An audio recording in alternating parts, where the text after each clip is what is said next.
Shinkafan da muka nome da mu da mata mu duka wallahi ruwa ya cinye su. The rice we have farmed here are all washed away. We are appealing for food because all our food stuff are destroyed. There is nothing to eat. We are appealing to government to create camps for us. Yan masala irin wannan ya taso, to daga nan sai mu kwashi kayan mu sai mu je wajen. That was the appeal that greeted the unprecedented flood that submerged the communities along riverine areas in Doma, Nasarawa and Toto local government area last year, where government rolled out palliatives to alleviate the plight of the victims. Like last year, the Nigeria Meteorological Agency and the Nigeria Hydrological Services Agency predicted that this year 102 local government areas in 28 states of the Federation, including Nasarawa State, will experience flood. Then one may be tempted to ask, where are these floods expected to take place? Barrister Zamani Zakari Alumaga is the Executive Secretary, Nasarawa State Emergency Management Agency. Warning has since been given to us that it is going to be very devastating in particularly 5 local government areas. Those that are at the riverine areas, now including Awe, Doma, Toto, Nasarawa, Kiana in some areas.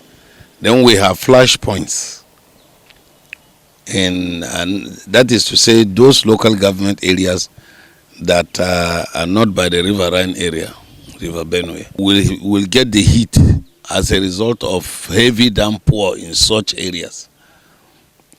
They are Kiana, Nasarawa, Wamba, and so on. In the case of last year's flood in Nasarawa State, farmlands containing produce, houses, essential and non-essential commodities were either submerged or washed away. And going by this experience, our concerned authorities thinking of proactive or reactive approach in mitigating the devastation of the impending flood.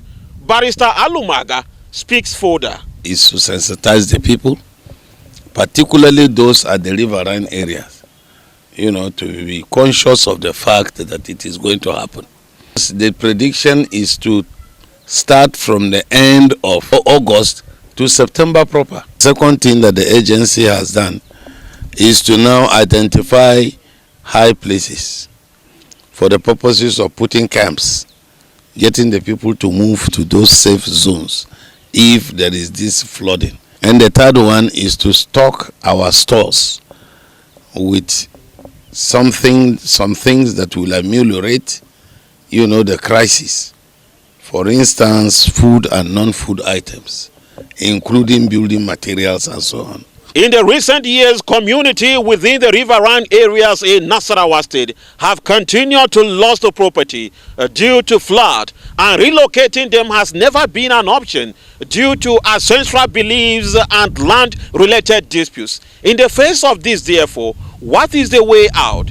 Engineer Kana Ahmed is a hydrogeologist. The unfortunate thing is that data is lacking. Like for a state like Nasarawa, for instance, the Department of Hydrology and Hydrogeology has been in comatose as well as Nasarawa State. We don't even have a hydrometeorological stations in the state whereby we are going to generate data. We don't even have the manpower. Even the manpower that they are there, they have not been trained. Even if they have been trained, they need to retrain in tandem with the contemporary technology. There are other things that could be done, which is physical.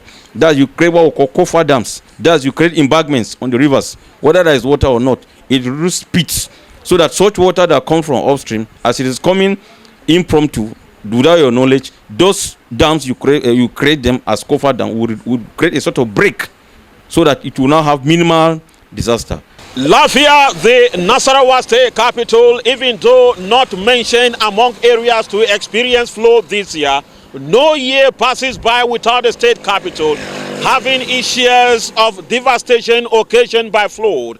and community within Amba River at the background are mostly hit, among other areas in Lafia, the Nasarawa state capital. This is often attributed to dumping of refuse and erection of structures on waterways, and until people have attitudinal change, concerned authorities are saying that natural disaster cannot be averted. In Lafia, it has been Valentine Joshua reporting